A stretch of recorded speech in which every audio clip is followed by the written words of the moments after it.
दोस्तों आज जो कॉमिक्स हम पढ़े हैं उसका नाम है सोलो का नाच। ये मनोज कॉमिक्स वालों की एक्शन क्राइम सीरीज की कॉमिक्स है, तो पढ़ते हैं इसको। सोलो का नाच।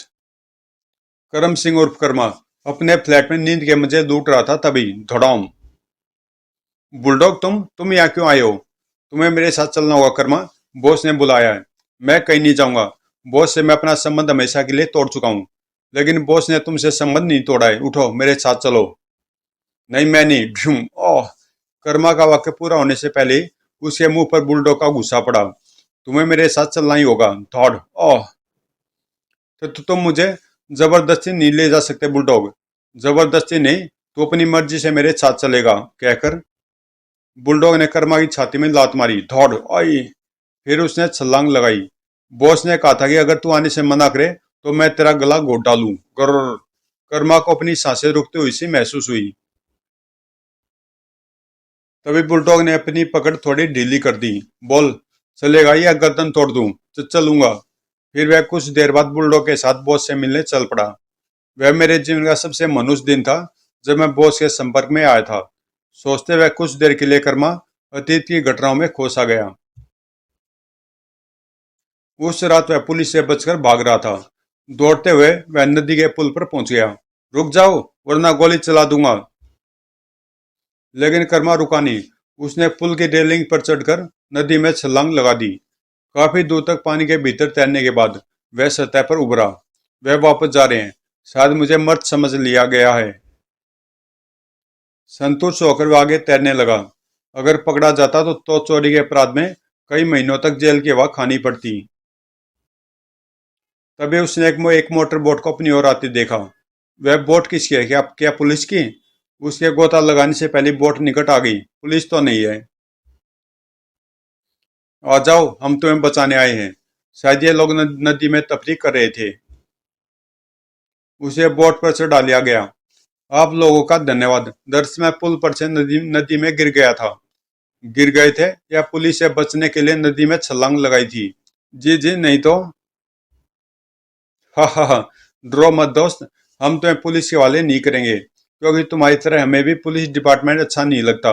बाय द वे, तुम्हारा नाम क्या है? करम सिंह, लेकिन सब मुझे कर्मा कहते हैं। मेरा नाम गजेंद्र सिंह है और यह मेरा साथी बुलडॉग है। इसकी विशेषता यह है कि यह शत्रु को कभी जीवित नहीं छोड़ता, इसलिए हम इसे बुलडॉग कहते हैं और मुझे मेरे सब साथी बॉस कहकर बुलाते हैं। बॉस? हाँ, मैं विक्ट्री बार का मालिक हूँ। वैसे मेरे और भी बहुत सारे धंधे हैं जिनको सिर्फ लोग काले धंधे कहते हैं, और अपने उन धंधों को चलाने के लिए मुझे मेहनती और बहादुर साथियों की जरूरत रहती है। तुम मेरे साथ काम करना पसंद करोगे? क्या काम? काला काम, काला धंधा। मैं तुम्हें अच्छी तनख्वाह दूंगा और पुलिस तथा कानून से भी तुम्हारी रक्षा करूंगा। मैं अकेले रहकर छोटी मोटी चोरियां करता हूँ। हर वक्त पकड़े जाने का डर सवार रहता है। इससे बेहतर है कि मैं बॉस का साथी बन जाऊं। कम से कम यहाँ सुरक्षा की गारंटी तो मिल रही है। और उसने बॉस की पेशकश कबूल कर ली। उसके बाद 1 महीने तक वह बॉस के काले धंधों में शामिल रहा। कर्मा, आज रात में हेरोइन का यह पैकेट जामनगर पहुंचाना है, लेकिन बहुत होशियारी से। Okay boss. बॉस के लिए उसने लड़ाई भी लड़ी। ठोक दौड़। और बॉस के दुश्मनों के घर भी जलाए। लेकिन एक दिन तुम्हें रतन सिंह की हत्या करनी होगी कर्मा। उसने हमारे साथ गद्दारी की है। यह काम मुझसे नहीं होगा बॉस। मेरा आदेश न मानने की सजा बहुत भयानक होती है कर्मा। मैं किसी सजा से नहीं डरता। बल्कि सच तो यह है कि अब मैं तुम्हारे लिए काम करना ही नहीं चाहता। मैं जा रहा हूँ बॉस। आज के बाद मेरा तुम्हारा कोई संबंध नहीं रहेगा, कहकर वह कमरे से निकल गया था। पकड़कर साले की गर्दन मरोड़ दूं बॉस? नहीं। विक्ट्री बार के सामने गाड़ी रुकी तो कर्मातीत की यादों से निकल आया। चलो नीचे उतरो। कुछ क्षण बाद वह बॉस के ऑफिस में प्रविष्ट हुआ। आओ कर्मा, लगता है बुलडॉग ने तुम्हारी काफी खातिर की है। मुझे यह पसंद नहीं है बॉस। मैं तुम्हारे लिए काम करना बंद कर चुका हूँ। फिर बुलडॉग मुझे जबरदस्ती क्यों लेकर आया है? तुम्हें तुम्हें मैंने बुलाया कर्मा, इनसे मिलो। यह पुलिस इंस्पेक्टर शंकर शर्मा है। Police inspector? घबराओ नहीं। इंस्पेक्टर शर्मा मेरे दोस्त हैं और मीर नगर से आए हैं। इनके सहयोग से मीर नगर में हमारा हमारा धंधा चलता है। हमारा नहीं, केवल अपना को। मैं अब तुम्हारे किसी धंधे में शामिल नहीं हूँ। धंधे में शामिल नहीं, लेकिन तुम मेरा एक काम तो कर ही सकते हो कर्मा। क्या काम? तुम्हें मीर नगर स्थित एक पुरानी हवेली को आग लगानी होगी, उसे जलाकर बिल्कुल भस्म करना होगा। मैं यह काम नहीं करूंगा। मैं निर्दोष लोगों की हत्या नहीं कर सकता। यह तुमसे किसने कह दिया कि उस हवेली में कुछ लोग भी होंगे? वह हवेली तो बिल्कुल खाली पड़ी है, उसमें कोई इंसान नहीं रहता। तो फिर तुम इसे क्यों जला देना चाहते हो? मैं नहीं, इंस्पेक्टर शंकर उस हवेली को जलवाना चाहते हैं। बीमा कंपनी से रुपया वसूलने का कुछ चक्कर है, लेकिन तुम्हें इन बातों से कोई वास्ता नहीं है। मैं अपने मित्र इंस्पेक्टर शंकर से उनकी सहायता करने का वादा कर चुका हूँ, और अब तुम्हें उस हवेली को आग लगानी होगी। नहीं। दौड़। मैं इस साले की हड्डियां तोड़ देता हूँ बॉस। ठहर जाओ बुल। देखो कर्मा, जिद करने से कोई लाभ नहीं होगा। मेरा कहना मान लोगे तो फायदे में रहोगे। इस मामूली से काम की एवज में तुम्हें 20,000 रुपये मिलेंगे। 20,000? हाँ, ये 10,000 एडवांस हो, शेष काम होने के बाद दूंगा। और इसके साथ ही मैं यह वादा भी करता हूँ कि मेरे लिए यह तुम्हारा अंतिम काम होगा। इसके बाद मैं तुम्हें कभी परेशान नहीं करूंगा। मामूली से काम के लिए 20,000 मिल रहे हैं, अगर इनकार करूंगा तो बॉस मेरी जान भी ले सकता है। उसने रुपए ले लिए। ठीक है बॉस, मैं तुम्हारा ये आखिरी काम करने को तैयार हूँ। गुड। अब इंस्पेक्टर शर्मा तुम्हें उस हवेली के विषय में विस्तार से बताएंगे। इंस्पेक्टर शर्मा ने उसे हवेली का नक्शा समझाने के बाद कहा, कल रात ठीक 10:30 बजे हवेली में आग आग भड़क उठनी चाहिए। उस वक्त मैं मीर नगर पुलिस स्टेशन में अपनी ड्यूटी पर होऊंगा। उससे कोई मुझ पर संदेह नहीं कर सकेगा कि हवेली में मैंने आग लगवाई है। ठीक है, आपका काम हो जाएगा। कर्मा के जाने के बाद बुलडॉग अपने एक आदमी को कर्मा के पीछे लगा दो। काम होने तक वह उस पर नजर रखेगा। Yes boss. अगले सुबह कर्मा ने अपना काम शुरू कर दिया। एक स्टोर से उसने अत्यंत ज्वलनशील पदार्थ नेपथालिन के 4 डिब्बे खरीदे।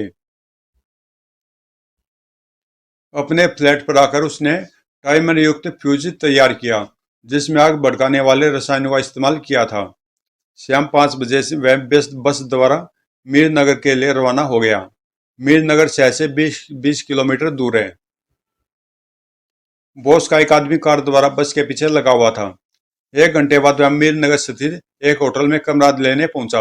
एक कमरा चाहिए, मिल जाएगा। कमरे में पहुंचकर उसने घड़ी देखी।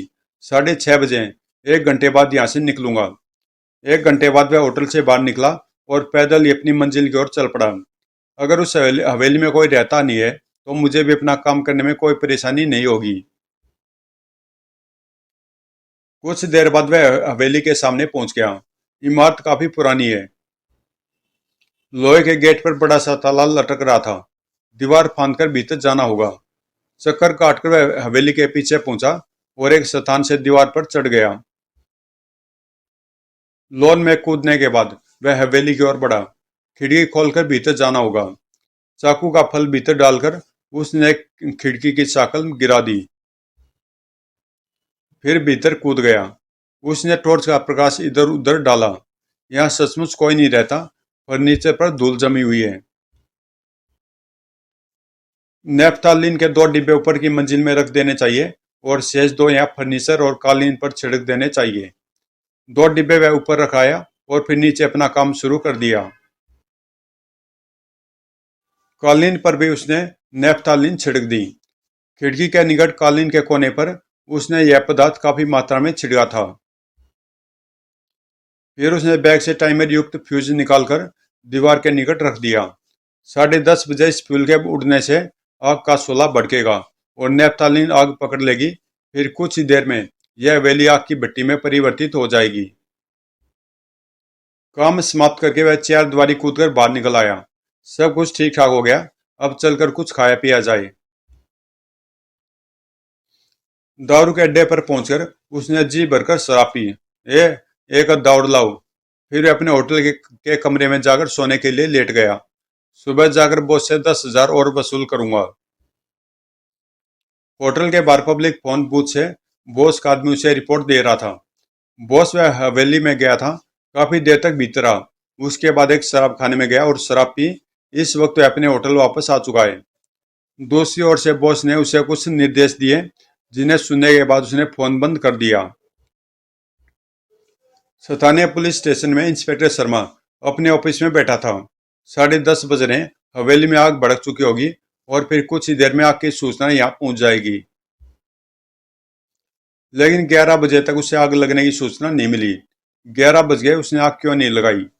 11:30 बजे वह जीप में बैठकर हवेली की ओर रवाना हुआ। चलकर देखना चाहिए। हवेली के निकट पहुंचकर उसका चेहरा क्रोध से तमतमा उठा। यहाँ तो कुछ भी नहीं हुआ। इसका मतलब है गजेंद्र सिंह के आदमी ने अपना काम नहीं किया है। पब्लिक कॉल से उसने गजेंद्र सिंह को फोन किया। तुम्हारे आदमी ने फ्रॉड किया है। मेरा सारा प्लान गड़बड़ हो गया। रिलैक्स डियर, मैं भी वहीं आ रहा हूँ।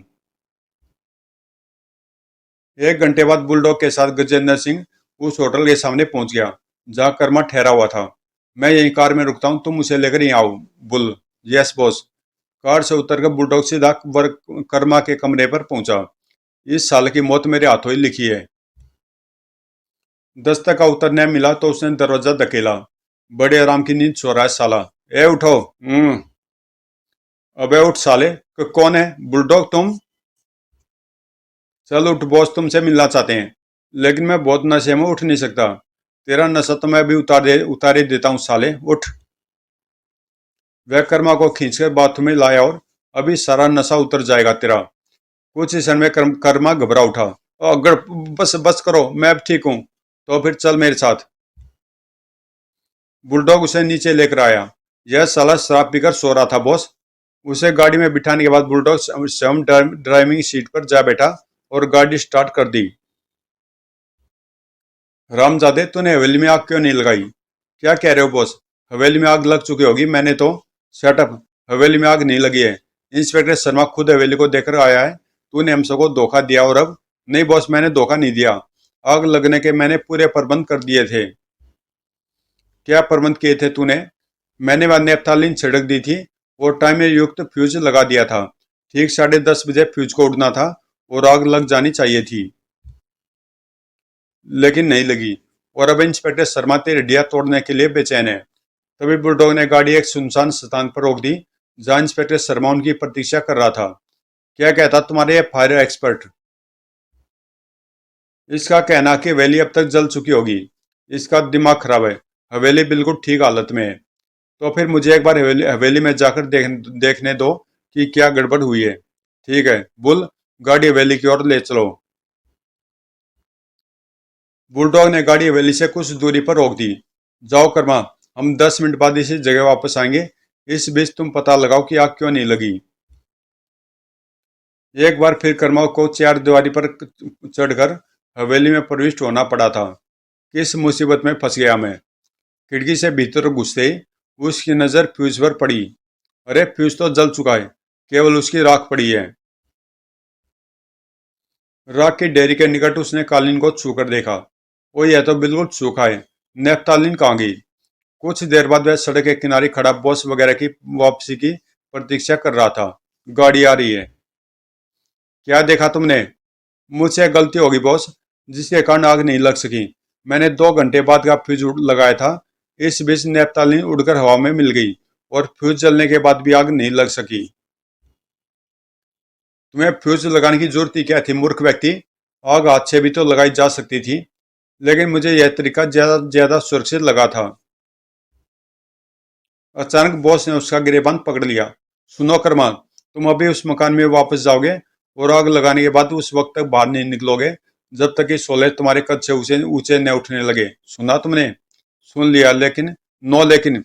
मैं कुछ सुनना नहीं चाहता। अभी जाओ और आग लगाकर हवेली को भस्म कर दो। अगर यह काम आज रात न हुआ तो कल की सुबह देखने के लिए तुम जीवित नहीं रहोगे। कहकर उसने बुलडॉग को आदेश दिया। गाड़ी आगे बढ़ाओ बुल। Yes boss. कर्मा को वहीं छोड़कर वह हवेली से दूर निकल आई। तुम्हें विश्वास है कि वह आग लगा देगा? हाँ। अब तुम अपने फ्लैट पर जाकर आराम से सो जाओ। हम भी वापस जा रहे हैं। सुबह तक तुम्हारी हवेली जल चुकी होगी। बाय द वे, तुम्हें बीमा कंपनी से कितनी रकम मिलेगी? 5 लाख। जबकि वास्तव में उस हवेली की कीमत 1 लाख से अधिक नहीं है। मैंने एक लंबा चक्कर चलाकर अपने पुरखों की इस हवेली का बीमा 5 लाख में करा दिया था। बहुत उस्ताद हो तुम। उधर कर्मा एक बार फिर हवेली के भीतर पहुंच चुका था। ऊपर रखे हुए नेफ्थालीन के दोनों डिब्बे उठाकर लाता हूँ। दोनों डिब्बे उठाकर वह नीचे ले आया। फिर सोफों के कवर और खिड़कियों के पर्दे उतारने लगा। हॉल के बीच में उसने कपड़ों और कुछ फर्नीचर का ढेर लगा दिया। इस बार मैं नेफ्थालीन को सूखने या उड़ने का समय नहीं दूंगा। उसने कुर्सी का टूटा हुआ हत्था उठाकर उस पर कपड़ा लपेटने के बाद नेफ्थालीन में भिगोया। खिड़की के निकट पहुंचकर उसने जेब से लाइटर निकाल कर जलाया और मसाल नुमा डंडे में आग लगाने लगा। अब देखता हूँ आग कैसे नहीं लगती। मसाल ढेर पर जाकर गिरी, लेकिन आग नहीं लगी। यह क्या हुआ? आग क्यों नहीं लगी? खिड़की से उतरकर वह ढेर की ओर बढ़ा। तभी भक, ओह! जलता हुआ एक पर्दा उड़कर उसके सिर पर आ गिरा। आए! उसने पर्दा नीचे फेंका, लेकिन तब तक उसे बाल और चेहरे की खाल काफी जल चुकी थी। वह खिड़की की ओर दौड़ा। तभी आग जोर से भड़की और लकड़ी का एक जलता हुआ टुकड़ा उसकी पीठ से टकराया। उसने पागलों की तरह खिड़की से बाहर छलांग लगाई। बाहर गिरते उसने फर्श पर लौटना शुरू कर दिया। आखिर वह कपड़ों में लगी आग बुझाने में सफल हो गया। जल्दी से यहाँ से निकल जाना चाहिए। घायल अवस्था में उसे चार दीवारी कूदकर बाहर निकलने में काफी परेशानी हुई। बाहर निकलते उसने उठकर दौड़ना शुरू कर दिया। हवेली से काफी दूर आने के बाद वह सड़क के किनारे झाड़ियों में सांस लेने के लिए रुका। मैं बहुत बुरी तरह जल गया हूँ। इस हालत में होटल भी नहीं जा सकता। तभी टन टन तो किसी ने फायर ब्रिगेड को सूचना दे दी है। अगर मुझे इस जली हुई हुई हालत में किसी ने देख लिया तो क्या जवाब दूंगा? और इस वक्त मुझे मेडिकल एंड की भी सख्त जरूरत है। इस स्थिति में यहाँ केवल एक ही आदमी मेरी सहायता कर सकता है। सुबह के 4 बज रहे थे। इंस्पेक्टर शर्मा अपने बेडरूम में कुछ कागजात फैलाए बैठा था। हवेली के बीमा के यह कागज मेरा भाग्य बदल देंगे। 5 लाख रुपए प्राप्त करने के लिए अब तक मैं 25,000 रुपये खर्च कर चुका हूँ। अगर गजेंद्र सिंह को दी जाने वाली रकम भी इसमें जोड़ दूं तो कुल 45,000 होते हैं। तभी दरवाजे की घंटी बजी। Tin tin. कौन आ गया इस समय? दरवाजा खोलते हुए बुरी तरह चौंका। तुम? ओ गॉड! तुम यहाँ क्यों आए हो? मुझे अंदर आने दो इंस्पेक्टर। हवेली को आग लगाते हुए मैं बुरी तरह जल गया हूँ, लेकिन तुम्हें यहाँ नहीं आना चाहिए था। कर्मा उसे धकेल कर भीतर घुस आया। फिर कहाँ जाता? अस्पताल? वहां डॉक्टर मुझसे जलने का कारण पूछते तो क्या कहता? यहाँ कर मैंने तुम पर उपकार किया इंस्पेक्टर। अब तुम अपनी गाड़ी में मुझे जल्दी से शहर छोड़ाओ। मैं कैसे जा सकता हूँ? हमारे प्रोग्राम में तुम्हें शहर पहुंचाने की कोई शर्त नहीं थी। प्रोग्राम में तो मेरे जलने की भी शर्त नहीं थी। यह मुसीबत तो अचानक आई है और तुम्हें मेरी मदद करनी ही होगी। और अगर मैं तुम्हारी मदद न करूँ तो तुम इनकार नहीं कर सकते, कहकर उसने जेब से पिस्तौल निकाल लिया। यह क्या? तुम मुझे अभी शहर छोड़कर आओगे इंस्पेक्टर? अगर मुझे तुरंत मेडिकल एड नहीं मिली तो मैं मर जाऊंगा, लेकिन मैं तुम्हें भी जिंदा नहीं छोड़ूंगा। इंस्पेक्टर की अनुभवी आंखों ने कर्मा के चेहरे पर मरो या मारो के भाव पढ़ लिए थे। बेहतर यह है कि मैं इसे शहर पहुंचा दूं। इसके यहाँ रुकने से भी मेरे लिए खतरा है। जल्दी चलो इंस्पेक्टर। चलता हूँ, कपड़े तो बदल लूं। मैं तकलीफ से मर रहा हूँ और तुम्हें कपड़ों की पड़ी है। इसी तरह चलो मेरे साथ। कुछ देर बाद इंस्पेक्टर उसे अपनी प्राइवेट कार में ले जा रहा था। तुमने मुझ पर पिस्तौल निकालकर अच्छा नहीं किया। इसके लिए गजेंद्र सिंह तुम्हें माफ नहीं करेगा। देखा जाएगा। तुम गाड़ी तेज चलाओ। मीरनगर से कुछ मील निकल आने के बाद, शर्मा प्लीज मुझे शहर तक चलने पर मजबूर मत करो। इस वक्त मेरा मीरनगर में मौजूद रहना बहुत जरूरी है और मेरा शहर पहुंचना जरूरी है। चुपचाप गाड़ी चलाते रहो और सड़क पर देखो कहीं एक्सीडेंट न कर देना, उल्लू का पट्टा। 1 घंटे बाद वह शहर पहुंच गए। कहाँ उतारू तुम्हें? विक्ट्री बार चलो, मुझे गजेंद्र से मिलना है। इंस्पेक्टर ने विक्ट्री बार के सामने गाड़ी रोक दी। ओके इंस्पेक्टर, तुम चाहो तो वापस जा सकते हो, और अगर बॉस से मेरी शिकायत करना चाहते हो तो मेरे साथ भीतर चलो। मैं वापस जा रहा हूँ। वापसी पर इंस्पेक्टर गाड़ी को फुल स्पीड पर दौड़ा रहा था। बीमा कंपनी का सैन्य एजेंट भी आग की सूचना पाकर हवेली पहुंच चुका होगा। मुझसे घर पर संपर्क करने की कोशिश की जा रही होगी। उस कमबख्त कर्मा ने मुझे मुश्किल में फंसा दिया है। जब उसने अपने मकान के सामने गाड़ी रोकी तो सुबह हो चुकी थी। दरवाजा हाथ रखते ही खुल गया। ओह, उस कमबख्त कर्मा ने साथ जाते हुए मैं उस कमबख्त कर्मा के साथ जाते हुए दरवाजा हाथ रखते ही खुल गया। ओह, उस कमबख्त कर्मा के साथ जाते हुए मैं दरवाजे पर ताला लगाना भी भूल गया था। भीतर प्रविष्ट होकर वह बेडरूम में पहुंचा और जड़वत खड़ा रह गया। बीमा कंपनी का स्थानीय एजेंट और मीर नगर का एसपी उसके सामने थे। आइए इंस्पेक्टर शर्मा, कहाँ से आ रहे हैं आप? मैं घबराहट में इंस्पेक्टर के मुंह से शब्द ही नहीं निकल सके थे। आप कुछ घबराए हुए लग रहे हैं। दरअसल रात आपकी हवेली में आग लगाने के बाद हमने कई बार फोन किया, लेकिन किसी ने जवाब नहीं दिया। मैंने सोचा तुम घर पर नहीं हो। 1 घंटा पहले बीमा कंपनी से मिस्टर प्रकाश भी आग की सूचना पाकर हवेली पहुंच गए। यह तुमसे तुरंत मिलना चाहते थे, इसलिए हम यहाँ चले आए। दरवाजे पर ताला नहीं लगा था, इसलिए हम भीतर आ गए और यहाँ बिस्तर पर तुम्हारे हिसाब किताब के यह कागजात पड़े देखे। खर्च और बीमा कंपनी से मिलने वाली रकम का यह हिसाब तुमने लगाया है ना? हाँ, कागज पर उसकी हैंडराइटिंग मौजूद थी, इसलिए इनकार की कोई गुंजाइश नहीं थी। फिर तो सारी बात हमारी समझ में आ गई इंस्पेक्टर शर्मा। हवेली में आग खुद नहीं लगी, बल्कि आपने लगवाई है। यह झूठ है। I am sorry inspector Sharma, तुम्हें पुलिस स्टेशन चलना होगा और बीमा कंपनी के जासूस तथा पुलिस के सवालों का जवाब देना होगा। काश मैंने यह हिसाब न लगाया होता। पुलिस स्टेशन में जासूसों के सवालों के सामने इंस्पेक्टर शर्मा टूट गया। मैं स्वीकार करता हूँ कि आग मेरे कहने पर लगाई गई थी। लालच ने मुझे अंधा कर दिया था और मैं भूल गया था कि मैं कानून का रखवाला हूँ। खुद ही कानून तोड़कर मैंने जो अपराध किया है, उसकी सजा मुझे मिलनी चाहिए। इंस्पेक्टर शर्मा के बताने पर तुरंत ही एक पुलिस पार्टी शहर की ओर रवाना होगी, ताकि कर्म और गजेंद्र सिंह को गिरफ्तार किया जा सके। समाप्त। तो दोस्तों, कॉमिक्स यहीं पे समाप्त होती है और मिलते हैं किसी अगली कॉमिक्स में।